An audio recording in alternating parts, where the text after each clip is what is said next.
Hi, what's up? I'm Channel Pup, the mascot for the level-headed fanboy. Welcome to a very special video, as today, ahead of the release of Sonic Superstars, we'll be breaking down everything we can expect from this game, but also why I am so confident that this could be the biggest, and if we are so lucky, best 2D Sonic title to date. Now, the basic premise is something I feel like we should have gotten a long time ago. An all-new Sonic game that uses the classic gameplay style, but in brand new levels with a story of its very own. The same old Sonic, but plonked into a brand new adventure, as not since the late 2000s, with the Sonic Rush and Sonic Rival series, has a 2D Sonic title ever fully committed to brand new zones, which would surely be a no-brainer when bringing back a familiar playstyle, right? It's the same playstyle, so to avoid it just being the same thing again, you'd change the levels, the adventure. But no, we've instead had a admittedly great game where the first act of 8 of the zones were completely reused from existing games. Your favorite levels as you've played them before just isn't that exciting of a pitch for a brand new game as far as I'm concerned. So it makes me very, very happy to see that Sonic Superstars is bringing back the classic Sonic gameplay as we know and love it, but pairing it with brand new levels. I'm gonna scream. More on that later though. We've got 12 stages in this game as opposed to the 4 per game we'd gotten in, say, the Sonic 4 saga, so that's really good stuff. It means we're clocking in at a similar amount of content to Sonic 2 and 3. We're contending with the big boys in that department. We know the names of 9 of the stages. We've got Bridge Island Zone, which takes the spot of the Green Hill adjacent opening stage. It is indeed your palm tree laden grassy path, however there's more of a gleaming glassy look to the cliff sides as opposed to the usual checkerboard soil, and it does feel a lot more seasidey than your usual Green Hill-esque stage. It is a typical starter stage, but it does at least have a distinct visual appearance.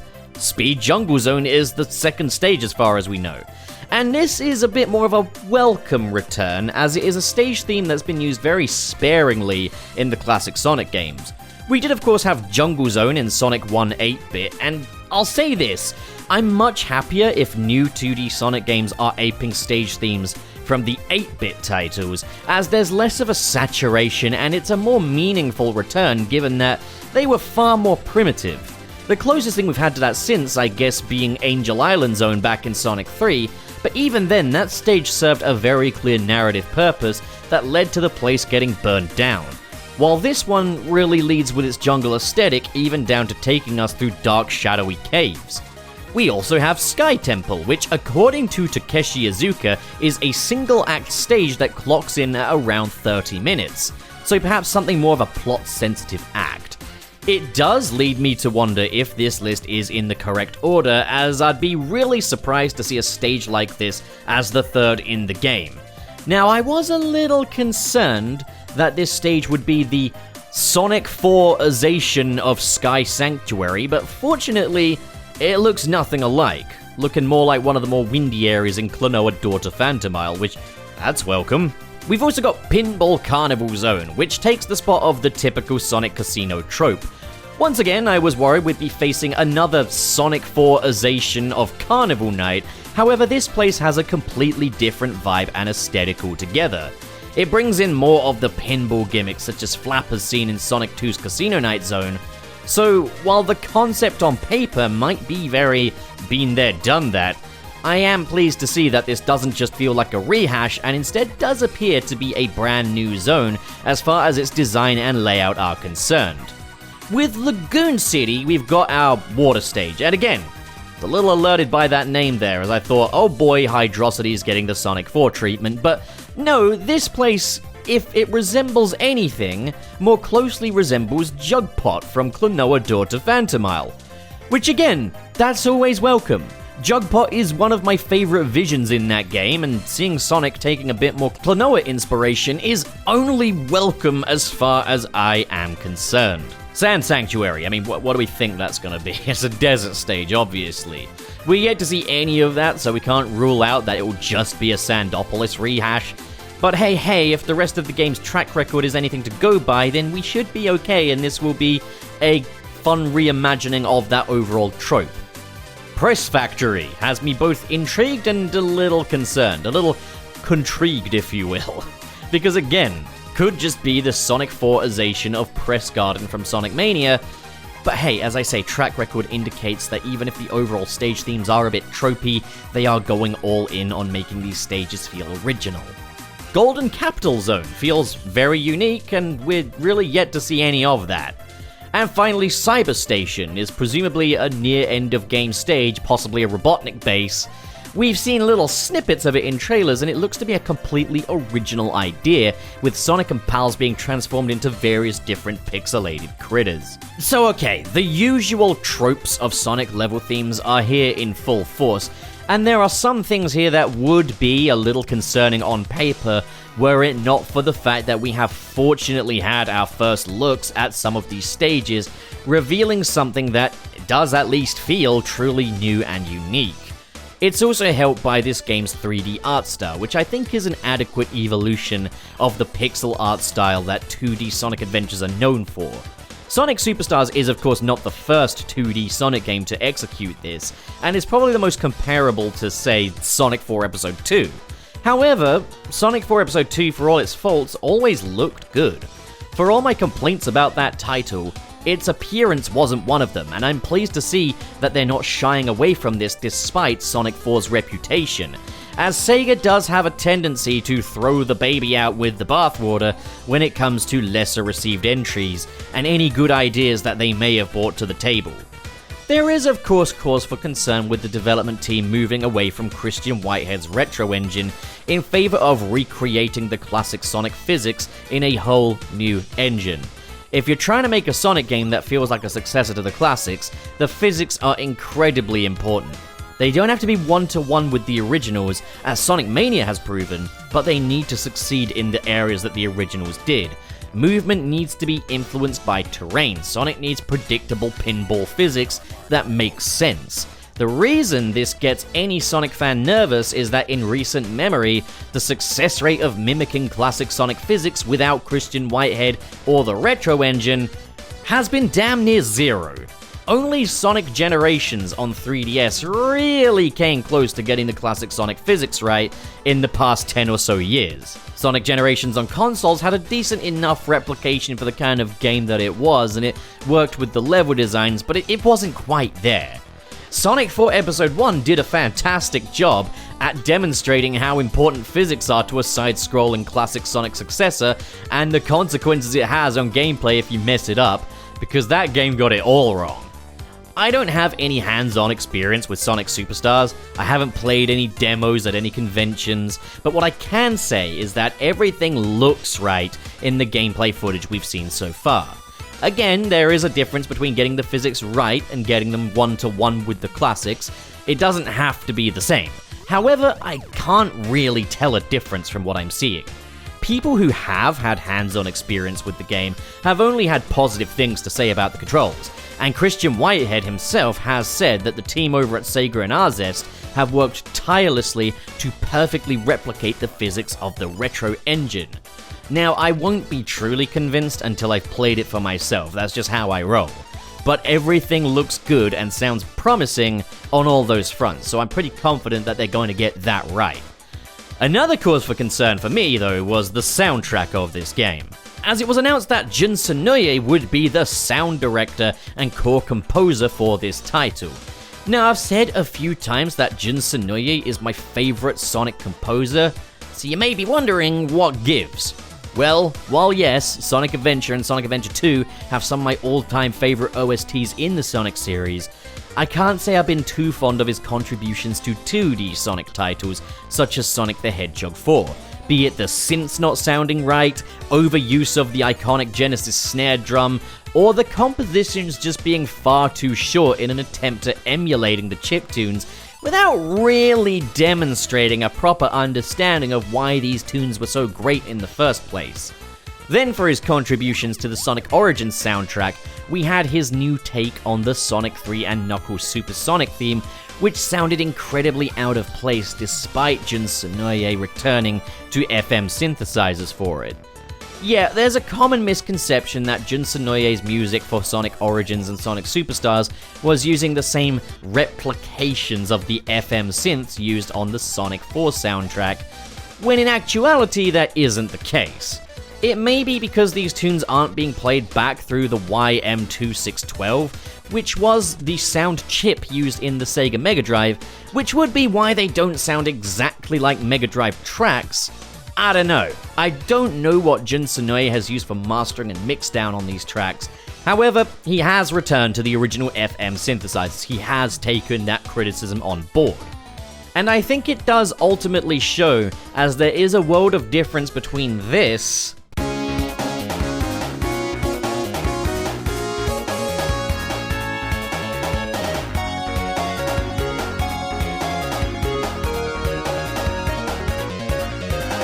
and this.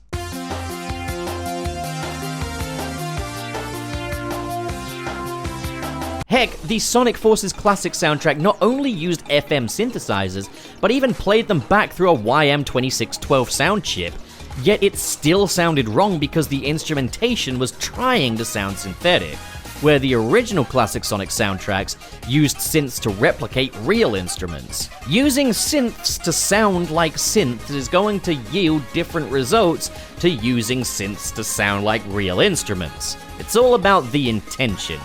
However, as much as I do like FM synths played through the classic Sega Mega Drive sound chip, it's a retrograde step, especially when you take into account the existence of games like Sonic CD and Sonic Mania. I think T-Lopes really redefined what classic Sonic music could be with the Sonic Mania soundtrack, in that his covers of the original tracks sound like they were originally intended to sound, with funk and new jack swing inspired instrumentation and arrangement. And considering the modern makeover the classic Sonic aesthetic was given here, pairing it up with a retro soundtrack, I don't think that would really match. Well, while there are some tracks that do appear to be aping the iconic Sega 16-bit sound, such as the menu and boss themes, most of the soundtrack for this game is taking on a different direction, no longer trying to mimic FM synthesizers. Like with Team Sonic Racing's soundtrack, while Jun Senoue is leading this game's soundtrack, he's working with a team consisting of other Sega and Sonic composers, including now longtime collaborator T-Lopes,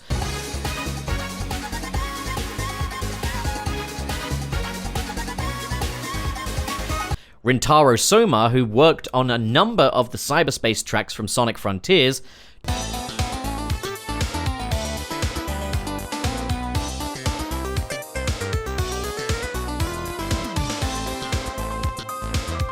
Takahiro Kai, who's composed music for Sega's various arcade games such as Initial D,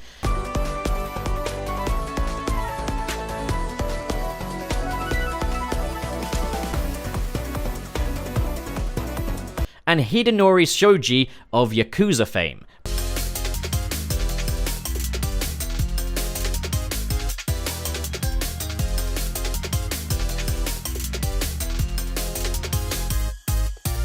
Bringing new voices to the Sonic franchises, and apologies if I've butchered any pronunciation so far. I'm not sure if the FM synth tracks we've heard in the game so far are going to be changed to use different instrumentation, or if they'll be left in as loving references, but I am pleased to see these composers aren't limiting themselves to FM synthesizers, and I think it has been more than demonstrated at this point that the fusion of Jun Senoue with different composers, especially T-Lopes, make for an incredible sound for Sonic. Now all of this is great.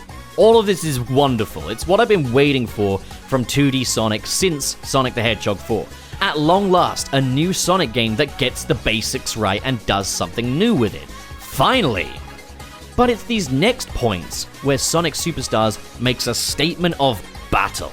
Tells me it won't just be a good 2D Sonic game, but that it wants to compete for the crown. It wants to live up to the mighty Sonic 3 and Knuckles. Remember the promo campaign for Sonic 4 Episode 1, where they'd be counting down the playable characters only for one to remain, and that was Sonic. Suffice to say, it was an overreaction to the growing cynicism towards modern Sonic and all associated with him, including his expanded cast of friends. Not even Tails survived the cull for that first episode. Imagine proudly advertising the sequel to Sonic 3 and Knuckles, probably the biggest 16-bit Sega game ever made, and basing all of its advertisement on having less content. For Sonic Superstars, we're moving in the complete opposite direction. In the main story, you've got a choice of Sonic, Tails, Knuckles, and Amy, as well as a possible fifth character. But why stop there? How about Metal Sonic playable? Metal Knuckles? Screw it, all the different metals you could possibly want. Make your very own metal. Be Metal You. Mecha Sonic from Sonic 2. Feels the Rabbit. All of these are playable in some form in this game, be it the main story or the battle mode, which we will talk about a little later. Joining Dr. Robotnik on his campaign are obscure villain returning from the 8-bit era, Fang the Hunter, and new character Trip the Sungazer. So this game does have an expanded cast of its very own. Remember the elemental abilities that Sonic 3 and Knuckles introduced to us that were absent in Sonic 4 and most Sonic games beyond that? Well, they've evolved. Elemental shields are no longer a thing, but elemental abilities are now assigned to each of the Chaos Emeralds, with even more new abilities that can be utilized by all of the characters, not just Sonic. So they've brought back elemental abilities and improved upon it, because in Sonic 3 and Knuckles the other characters couldn't really use the elemental shields. Now they can use these elemental abilities with the Chaos Emeralds. But if you want some variation in the shields you can collect, that's still a thing, as you can pop open an item monitor and gain a magnet shield that pulls rings and goodies towards you. They've still taken shield variation into consideration despite having the elemental abilities assigned to the Chaos Emeralds. Remember the mini-bosses from Sonic 3 and Knuckles that have once again been absent in most subsequent 2D entries? Well, they're back, and when you defeat them, a larger animal pops out of them. Remember how acts used to seamlessly transition into one another, giving the illusion that these were just one giant environment? That's back too! No more fading in and out, just like in Sonic 4 and Sonic 1 and 2. You can bounce the goalpost around again. Oh my god, I'm so happy to see that back, because that's a detail that so many subsequent entries to Sonic 3 and Knuckles have just completely overlooked. It's a fun means of getting extra goodies for the next act. Speaking of goodies, we've got bonus stages on top of the special stages. So while the special stages showcase kind of a 3D web swing mechanic, the bonus stages are much more akin to Sonic 1. So we've got the best of both worlds here. And again, it's just like what Sonic 3 and Knuckles did. You can even get bonus stuff from the animal capsules at the end of Act 2 because they've now got this slot machine mechanic going on. You can also play in the background of a level, as the platforming expands to the parallax backgrounds. That's awesome! That's innovative! Sonic Mania did this in its Metallic Madness zone, and I thought it was a cool feature there, and I think it's gonna be an awesome feature here. Multiplayer modes return, both local and online, with local co-op in the game's main campaign, and competitive modes for online, from racing through levels made specifically for this mode, including a Green Hill race course, as well as battle arenas where you and your friends' mechs can fire lasers at each other to settle disputes. Green Hill Zone is back again, but as an additional stage exclusive to battle mode. That's actually awesome. It's all here. Not only does it appear that they've gotten the basics right, but not a single detail has been omitted from the progress made with Sonic 3 and Knuckles. It's all expanded upon. This is what I've been waiting for. A proper Sonic 4, an attempt at making the best 2D Sonic game they possibly can. A definitive 2D Sonic game, one that can actually stand its ground next to the behemoth that was Sonic 3 and Knuckles, a 2D Sonic game that, as of right now, still hasn't quite been lived up to or topped. There is no reason why we can't go bigger than that game now, especially with how much time has gone by. Now, there are still areas where Sonic Superstars could go wrong. I think the main factor would be level design. With the new elemental abilities, the level design still needs to accommodate for interesting gameplay without elemental abilities. An example of this going wrong would be Sonic Colors, a game that I do think has generally pretty good level design in parts, but too often if you don't use the power-ups, you're stuck with some pretty dull paths of just block platforming. This could be a possibility with Sonic Superstars, that these level designs rely too much on the power-ups. Now, from what I've seen, this isn't the case. Bridge Island being a great example where there are nooks and crannies that can be explored using your power-ups, but the level design on a whole is still strong in the basic playstyle. Same goes for Speed Jungle and Pinball Carnival, so I am confident based on what I've seen that they've got this right. But early levels can be deceiving, so I am keeping that in mind. There are also a couple of areas in the gameplay footage we've seen where, like, between acts, the load times are a little extensive, all things considered. And there's not really much of an excuse for that considering that this is a 2D game releasing in the PS5 era of consoles. It's not a deal breaker, but it does appear to be a thing. But these are the only areas where I can really see Sonic Superstars failing, and as it is, from everything I've seen, there's really no need to worry about this game to any extensive degree. Sonic Superstars looks to be the 2D Sonic game that I personally have been waiting for. I guess we'll see how this all shapes up once the game is out, but I'll be very unpleasantly surprised if they've managed to get this wrong. But if everything shapes up as how it looks, I'll be celebrating. This will be the game I've been waiting for a long time from 2D Sonic. I'm not one of those guys that's been begging for nothing but a 2D Sonic game. Obviously, if you know me, I prefer the 3D Sonic generally, but I have been wanting to see a new adventure for 2D Sonic, and this looks to be the one I've been wanting. So personally, I have complete confidence in this game. I think that this is going to be the culmination of every lesson that Sega shouldn't have needed to learn, admittedly, but learned when bringing 2D Sonic back. Nonetheless, I am just glad we finally got to this point and that we are getting this game.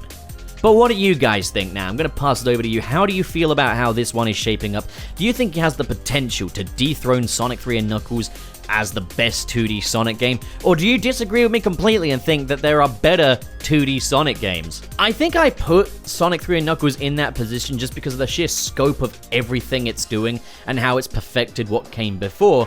But, I mean, there's plenty of other 2D Sonic games that I really, really like, such as Sonic Rush Adventure. That's probably one of my favorite Sonic games as well. So, what are your favorite 2D Sonic games? Do you think Sonic Superstars can live up to it? Comment below, discuss, and as always, if you enjoyed this video and you want to support more like it, be sure to hit subscribe, hit the like button, and in the description below is a link to my Patreon page, where you can get updates about the upcoming short film, Speeding Ticket, A Sonic Adventure, which features Sonic going to appeal a speeding ticket. There's lots of updates for that up on Patreon, including the script which you can check out. But you can also get your name in the credits of these videos, with an extra special high decibel shout out for the patrons in the $10 or above tier, who are That Goku, Dear Denny, Kale Bennett, That Jordo, Ken K from Warheads, Mr. SP! Yeah, I'm not reading it. You've cashed in your check for this month. Sergio, Zerus the Skeptic. Can you believe it, guys? Spider-Man 2 just a month away? Spider-Man 2 this month. Woohoo! I am so happy about this information. And then for the $5 tier, we have SSS06, Joachim Sergini, Dazzle Fizzle, and Vera Wild. Thank you so much for your generosity, and to all of you at home, thank you so much for watching, and have a great day.